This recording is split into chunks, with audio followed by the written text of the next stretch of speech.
Hello, Virtual English 4 students. Let's talk about your next speech, which will be the informative speech. You've already started working on a little bit. You've started figuring out what you might be informing your classmates about.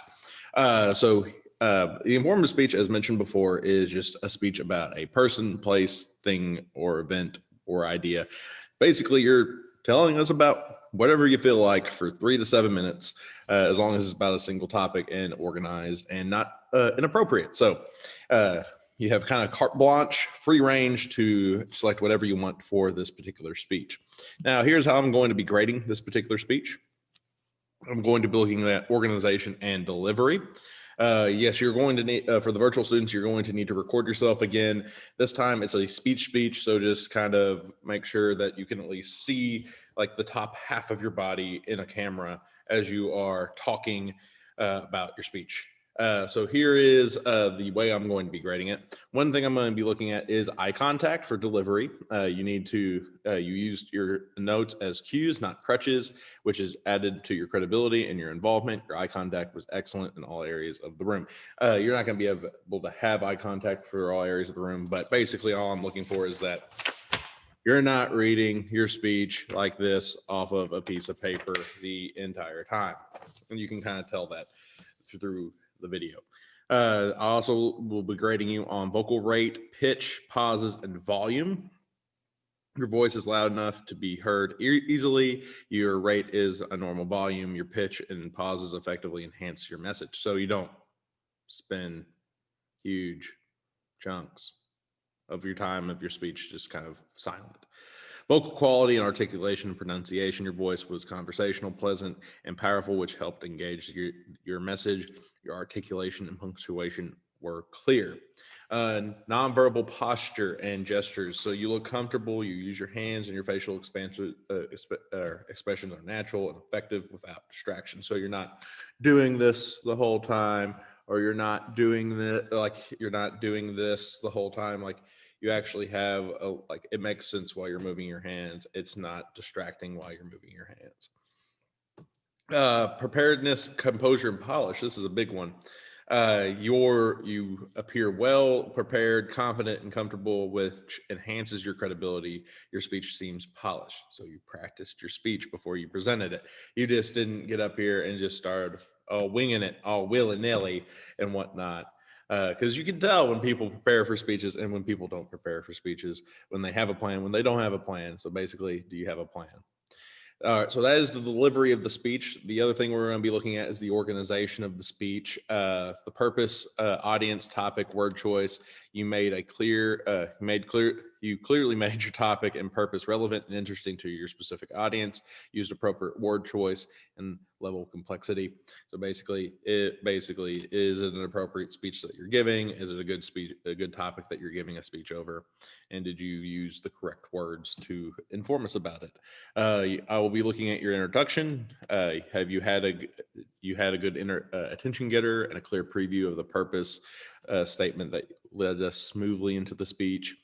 Bodies and transitions, your organizational pattern and transitions made your speech easy to follow. Your conclusion emphasizes points and draw your speech to a close with an effective and memorable statement. You just didn't say, "All right, I'm done," or like, "Is that 3 minutes?" And the video just doesn't just end. You conclude it. You kind of wrap it up. And then support and explanation of ideas. Your rhetorical support, so any illustrations, examples, etc., or visual support that you use are effective at helping make your point. You don't have to use visual aids by no means, but you can use them to help bring it forth. That's mainly like, what content did you use to kind of help develop the ideas that you're talking about? So that is how I'm grading this particular speech. This is just a speech over any particular topic that you want to inform us about. Some of the speeches your classmates are going to be giving that are face-to-face, to my knowledge. One kid's doing it over Gymshark. One kid's doing it over their truck. Another kid's doing it over the San Francisco 49ers. One kid's doing it over flags. We have another one that's doing it over welding, farming season from beginning to end. We're having someone do it over like their favorite anime series.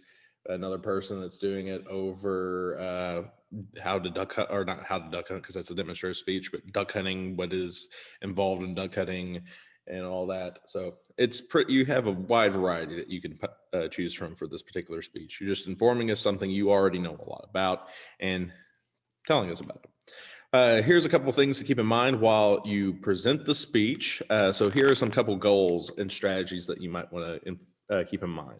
So informative goals and strategies, there are 3 good criteria for a good informative speaking. You need to communicate your information accurately, you need to communicate your information clearly, and you need to make your information meaningful and interesting to the audience. You need to remember that you're speaking to a particular audience. So you're speaking to your classmates. What do your classmates know? What do your classmates like? That's who you're catering the speech to, is your classmates on a particular topic. So whatever topic you're talking about, and then you're speaking at a particular occasion, which this occasion is speaking in front of class for a speech. So you're speaking, you're doing a classroom assignment. That's the occasion that you're speaking for. It would change if you're doing this in front of the whole school. It would change if you're doing this at a wedding, at a business event. Basically, the situation will change how you present your information. Also, remember, this is not a persuasive speech. The next speech will be doing a persuasive speech, not this one. A perfect example of that, like somebody wanted to do their speech over trucks in general. So Chevys in general, or Fords in general, or Dodges in general. And I pointed out, like, hey, Chevy versus Ford, that's actually a pretty speech, and that's the next speech we're going. So I might not tap into that type of speech because that's the next speech we're doing. So I might consider something else. The kid that's just doing it over their truck is just talking about the different things that they've added to their truck over time. So the 3 informative goals: you need to provide new information or a new perspective. So if your audience already knows about your topic, you're enriching audience's common knowledge on that particular subject or issue, and you're updating or revising their knowledge. Here's some new stuff for you. Then you could also be setting an agenda. If they aren't aware of your topic, you are creating awareness about an unknown or unfamiliar topic. Focus your attention on the topic that is typically ignored. So if people often overlook your topic, you're bringing light to that topic. Here, everybody, here's what we have to say. If no one knows about it, hey, here's this thing I like, and I feel like more people need about. It's a cool thing. You could create a positive or negative feeling, empower your listeners to feel better about their ability to take control of their situation, or cause your listeners to sense of discomfort about the situation that might lead them to think about the subject in a different way. Now, there are 5 different strategies that you'll use to help write this particular speech. They are defining, reporting, describing, explaining, and comparing. So whenever you're defining something, you're clarifying a term or a concept that is vague. Most of the time, this is like jargon that is exclusive to your particular content that you're talking about. Everybody not everybody knows what shipping means. To some people, it means sending off a package. To people who like watch a lot of TV, it's you want characters to get together. So you need to define those particular terms, so particular technical terms that not everybody is familiar with. Then we have reporting. You're just telling what happened with little to no analysis. Here's what I saw. Here's what I read. Here's what happened. Then you have describing. This gives details to help create a picture inside the listener's head. It helps put the listener into the experience that you're talking about. Then you have explaining. This goes beyond the definition and reporting to explain why and how something happens. And then last but not least is comparing. This clarifies the audience based on similarities and differences. So that's what you need to do. This is Friday. What I'm doing for the kids in class today is we covered that PowerPoint yesterday whenever we were finishing up the activity. We are going over the rubric today. Monday, they draw numbers to determine who is presenting on Wednesday. So they're going to do that. On Tuesday, I give them an opportunity to do a dry run through to see how long their speech is and give them feedback on what they can do better. And then on Wednesday, they're presenting. And so this speech will be due on Wednesday. You have up until Wednesday to work on it. It's 3 to 7 minutes over something that you know a lot about. So that's all I got for you. We'll see you next time I Zoom. All right. If y'all are watching this here on Friday, y'all have a good weekend. Don't do anything stupid. And I will see y'all next time. Bye.